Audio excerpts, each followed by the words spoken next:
कि जब मनीषा बहन का आंदोलन चल रहा था तो उस समय भी एक महिला ने ऐसा प्रपंच करने की कोशिश की थी। संसार क्रांति में आपका स्वागत है। मेरा नाम राजीव कुमार है। सुबह से ही जो बहल के अंदर जो महापंचायत हो रही थी, जो रवि आजाद को लेकर हो रही थी, हालांकि रवि आजाद के ऊपर काफी गंभीर धाराओं में मुकदमा दर्ज हुआ और उसी को लेकर ये महापंचायत का आयोजन हुआ था, जिसमें पूरे हरियाणा भर से लोग जो है पहुंचे थे, जिसमें कई खापे और कई किसान नेता भी शामिल हुए थे। इस महापंचायत में 2 कमेटियां बनाई गई हैं।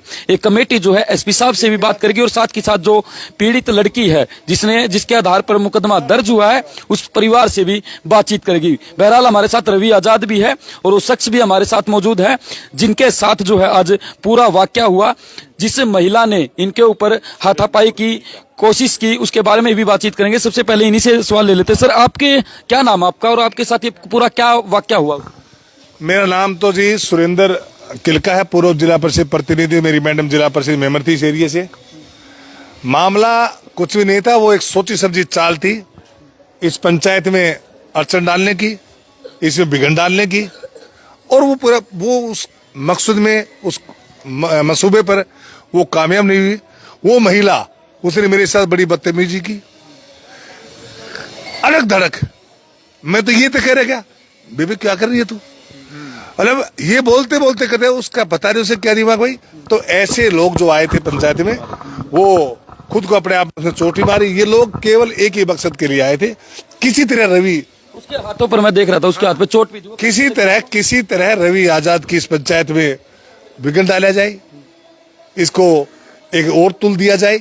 लेकिन लोगों का संयम, लोगों का विचार, लोगों की सोच इतनी महानतम निकली कि एक भाई के ना के लिए सुबह 10 बजे लेकर शाम 5 बजे तक लोग डटे रहे। एक एक साथी की उन्होंने बात सुनी। सब साथियों ने एक ही फैसला किया कि इस मामले में रवि आजाद पे जो मुकदमे लगाए थे वो कोसों दूर, इस मामले से बहुत परे और दूर की बात थी। और जो मेरी बात थी वो तो उस महिला ने, मैं एक सामाजिक व्यक्ति हूँ, समाज में रहने वाला आदमी हूँ। मेरी खुद की पहचान भी, शायद आप किसी साथी से पूछ लो कि मैं एक सामाजिक काम में भाग लेता और रहता हूँ। उसने मेरी भी मान सम्मान पर ठेस पहुंचाने की कोशिश की और इसलिए मैं उसके ऊपर कार्रवाई भी करूंगा और मैं प्रशासन से गुहार लगाऊंगा कि मुझे इस बारे में मुझे भी न्याय मिले। आप जानते थे पहले से? मैं आज तक पहले कभी नहीं मिला। मैं तो सिर्फ इस बात के लिए गया था कि हमारे समाज में गलत काम हुआ था, वो भी रवि आजाद के खिलाफ जो मामला जो था। मुझे तो रवि भी नहीं कहा कि आपको आना है। हम तो हमारी अपने मन से इच्छा से कि भी हमारे समाज में गलत काम की परिप्रति न डाली जाए और सिर्फ जो डाल रहा है उसका खाजमे अब उसको भुगतना पड़ेगा। क्योंकि हम रवि, आज जो पूरा वाकया हुआ, हालांकि जो महापंचायत हुई वो तो सब लोगों ने देखी, लेकिन अब जो मारपीट वाला जो किस्सा वहां पर हुआ, उस महिला आरोप लगा रही थी जब मीडिया बाइट्स कर रही थी कि मेरे साथ मारपीट हुई है। मनीषा हत्याकांड में भी उसका ये आरोप था कि मनीषा हत्याकांड के दौरान भी रवि आजाद मेरे ऊपर हमला करवाना चाहता था। देखिए, मैं तो पूरी जिम्मेदारी के साथ ही इस बात को कह रहा हूं कि मैं उस महिला को, या मैं कहूं कि मैं उस बहन को जानता तक नहीं। और अब मुझे याद आ रहा है कि जब मनीषा बहन का आंदोलन चल रहा था तो उस समय भी एक महिला ने ऐसा प्रपंच करने की कोशिश की थी।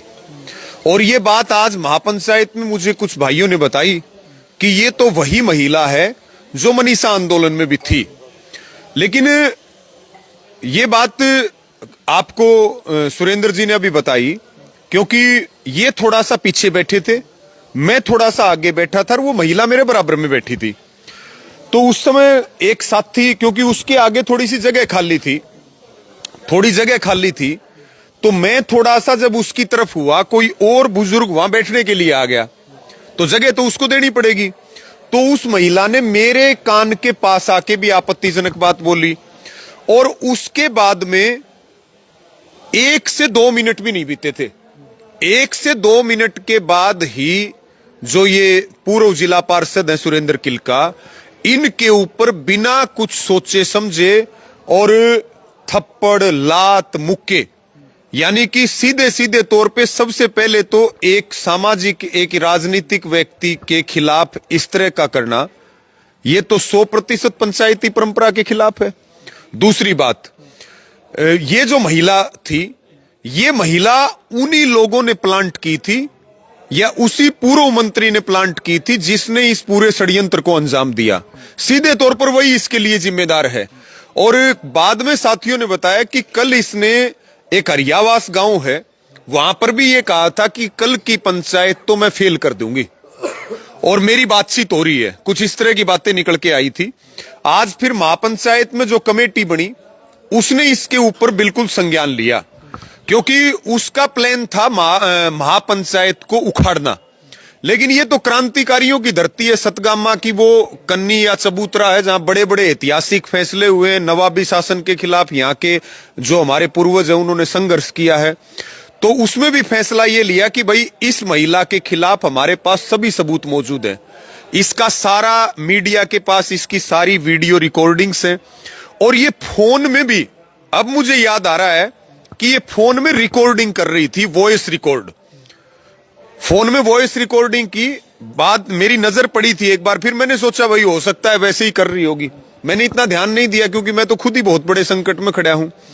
तो अभी सारे एविडेंस के साथ में वो दरखास्त दे दी है बहल पुलिस स्टेशन, कंप्लेंट भी दे दिया आपने महिला की? कंप्लेंट दे दी। हाँ, जी। भाई मेरी इज्जत पे, मेरी मान सम्मान पे ठेस पहुंचेगी तो मैं, और कमेटी का फैसला भी था। कमेटी ने क्या कुछ फैसले लिए हैं? देखिए, आज सबसे पहले तो मामला यही था राजीव भाई, क्योंकि संसार क्रांति पे हम लाइव हैं, बहुत बड़ा चैनल है और लोग बड़ा इसके ऊपर भरोसा भी करते हैं, और आज की पूरी महापंचायत को और उससे पहले भी आपने पूरी मूवमेंट को कवर किया है। तो मैं ये कहना चाहता हूं, मैंने पहले इस बात को कहा था कि भाई महापंचायत बुलाई जाए, और आज महापंचायत में 36 बिरादरी थी, बल्कि सब धर्म भी थे, सारे वर्ग भी थे, दलित संगठन भी थे, किसान, मजदूर, महिला, सामाजिक सारे थे। और मैंने जब मेरा पक्ष पंचायत में रखवाया गया उसी समय मैंने ये बात कह दी थी कि भाई पुलिस चाहे मुझे फांसी लटकाए, सरकार चाहे मेरे खिलाफ जो करे, लेकिन जिस समाज को साथ लेकर के हम लड़ाई लड़ते हैं वो समाज इस बात का फैसला करे, क्या इस पूरे झूठे षड्यंत्र में मेरा कोई 1000 किलोमीटर तक का भी दोष है। और वो जो कमेटी बनी जिसमें खापों के, किसान संगठनों के, दलित संगठनों के, महिला संगठनों के प्रतिनिधि उसमें थे, उन्होंने सारे तथ्यों की जांच करने के बाद ये पंचायत में निर्णय किया कि रवि आजाद का इस पूरे मामले में कोई दोष नहीं है। ये मैं अपने आप को क्लीन चिट नहीं दे रहा, पंचायत ने दी। ये आप मौके पे मौजूद थे, ये महापंचायत ने और जो कमेटी बनी ये उसने फैसला किया। दूसरा ये फैसला किया कि जिस महिला ने ये षड्यंत्र किया उसके खिलाफ जो है ये सुरेंद्र किलका जी की तरफ से दरखास्त दी गई है, और ये जिम्मेदारी अब पुलिस की है। मेरे खिलाफ एक एफआईआर 10 तारीख को हो जाती है, एक एफआईआर 12 तारीख को हो जाती है। अब सरे आम मीडिया के कैमरों पे सारा वाकया दर्ज है।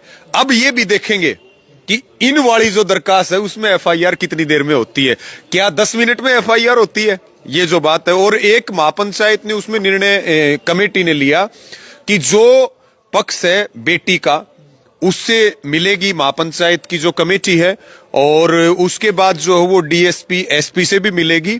और अगर किसी भी निर्दोष के खिलाफ कोई भी गलत कार्रवाई होती है सरकार और प्रशासनिक दबाव में या पूर्व मंत्री के दबाव में, तो उसके लिए सीधे तौर पे जो है वो पूरी खाप पे हमारी या महापंचायत या कमेटी पूरी मुस्तैदी से खड़ी है। जहां भी अन्याय होगा 36 बिरादरी का समाज सरकार को मुंह तोड़ जवाब देने का काम करेगा। रवि आजाद को लोगों ने नारे लगाते हुए देखा है, रवि आजाद को युवाओं के लिए, किसानों के लिए आवाज उठाते हुए रवि आजाद को आज तक हम देख रहे थे। आज एक और तस्वीर सामने आई जिसमें रवि आजाद आज भावुक थे, रोते हुए की तस्वीरें आपकी काफी वायरल हो चुकी हैं। क्या मतलब सरकार ये सोच रही है, या जिसके ऊपर आप आरोप लगा रहे हैं कि जिसको हम सीधे वार कर करके नहीं रोक सकते उसको चरित्र से रोके? आप पहले भी कई बार चरित्र पर हनन के आरोप लगा। देखिए, एफआईआर तो मेरे ऊपर 30 से ज्यादा दर्ज हो ली, आज भी मेरे खिलाफ 24 मुकदमे हैं। ठीक है, जेल में भी मैं चला गया, सारी तरह के दबाव प्रताड़ना हमने सहन कर ली। लगभग 11 साल का समय हो गया और दिल्ली का ऐतिहासिक आंदोलन भी इस दौर में रहा। लेकिन जो पहली बार देखिए डिगावा के अंदर मनीषा बहन के आंदोलन में इसी पूर्व मंत्री ने, इसी सरकारी सिस्टम ने मेरी सामाजिक हत्या करने की कोशिश की थी, और उसमें भी जनता, क्योंकि जनता भी भगवान का रूप है। भगवान के बाद हम भगवान का रूप किसी को मानते हैं तो पब्लिक को मानते हैं। और उस समय भी जनता और भगवान ने बचाया। अब वहां सफल नहीं हुए सामाजिक हत्या में, अब चरित्र की हत्या करने की कोशिश की, तो ये चरित्र की हत्या थी। और इसीलिए पहली बार मुझे इतना व्यक्तिगत रूप से दुख हुआ कि हम बहन बेटियों की सर पे हाथ रख करके चलने वाले, उनका सम्मान करने वाले, उनके साथ शोषण हो तो उनके लिए लड़ाई लड़ने वाले, ठीक है, और आज मेरा परिवार या मैं या मेरे जो सहयोगी हैं, मेरे मित्र हैं, रिश्तेदार हैं, वो किस दौर से गुजर रहे हैं और कैसे कैसे आरोप पोस्को के, किडनैपिंग के, इससे खराब तो कोई आरोप हो ही नहीं सकता। कानून में, संविधान में इससे घटिया तो किसी कर्म के लिए धाराएं नहीं है, वो मेरे ऊपर लगाई गई हैं। तो मैंने ये कहा था भाई समाज इस बात का निर्णय करे, क्या मेरा दोष है? मेरा दोष है, मैंने कहा था मुझे फांसी पे लटका देना, क्योंकि अगर मेरी चरित्र की हत्या होगी तो मुझे जी करके भी क्या करना है। पुलिस चाहे जो करे, फांसी लटकाए, कोई दिक्कत नहीं, जितना प्रताड़ित करना है करे, सरकार करे। लेकिन मैं आपके माध्यम से आज ये जरूर कहूंगा, आज एक बड़ी ताकत लोगों ने दिखाई, जेपी दलाल को, सरकार को, षड्यंत्रकारियों को एक मुंह तोड़ जवाब दिया। और मैं जनता से भी अपील कर रहा हूं, जो आपके लिए लड़ते हैं, जब वो षड्यंत्र में फंसाए जाते हैं, आप उनको षड्यंत्र से निकालने का काम करें। कल हो सकता है प्लान सी तैयार हो जाए, हो सकता है किसी और नेता का, साथी का, आंदोलनकारी का नंबर आ जाए, तो समाज इस काम को बखूबी करे। हम समाज को ये कहेंगे, 36 बिरादरी को कहेंगे कि आपने हमें जो जिम्मेवारी हकों की लड़ाई लड़ने की दी है, हम उसमें सिर पे कफन बांध करके, जान हथेली पर लेकर के पहले से दुगनी ताकत के साथ लड़ने का काम करेंगे। मामला दर्ज हो चुका, पुलिस ने जांच में तफ्तीश होने के लिए बुलाया है या गिरफ्तारी करने की कोशिश? मुझे केवल जो है, एक तो जो यहाँ के थाना प्रबंधक हैं, उन्होंने एक तो मेरे से इनोवा गाड़ी की जानकारी ली थी जो एजेंसी में खड़ी है, और दूसरा उन्होंने मेरे से मेरे उन भाइयों के नंबर मांगे थे जो उस वक्त गाड़ी के अंदर मौजूद थे, वो मैंने दे दिए थे। और वो बात तो राजीव भाई पहले भी जब हमने बात करी थी, उस समय भी हमने आपको कहा था कि भाई हम जांच में सहयोग के लिए तैयार है, चाहे आधी रात बुला लेना। चोर नहीं है, भागेंगे नहीं, छिपेंगे नहीं, और ना कभी पहले छिपे, ना कभी आगे छिपेंगे। और भाई गलत काम जिस दिन करें, कोर्ट और पुलिस की सजा से पहले जो है समाज हमें सजा दे, क्योंकि हम पंचायती परंपरा के व्यक्ति हैं। हम सुप्रीम कोर्ट और कोर्ट का तो आदर करते हैं, लेकिन हम उस जनता की अदालत का भी आदर करते हैं जिनकी ताकत से हम यहाँ तक लड़ाई लड़ रहे हैं। बिल्कुल, ये हमारे साथ रवि आजाद थे, और साथ के साथ वो व्यक्ति भी हमारे साथ था जिसके ऊपर आज एक के बाद एक जिनको थप्पड़ जड़े गए, जिसमें जो महिला थी उसके खिलाफ भी शिकायत हो गई है। और साथ ही साथ मैं आपको बता दूं कि आज की महापंचायत में 2 कमेटियां बनाई गई हैं जो उस परिवार से भी बात करेगी जिनके साथ ये पूरा, जिन्होंने ये आरोप लगाए हैं। और साथ ही साथ मैं आपको ये भी बता दूं कि एक कमेटी एसपी साहब से भी मुलाकात करेगी और निष्पक्ष जांच की जो है मांग की जाएगी। संसार क्रांति के लिए भिवानी से राजीव कुमार की रिपोर्ट।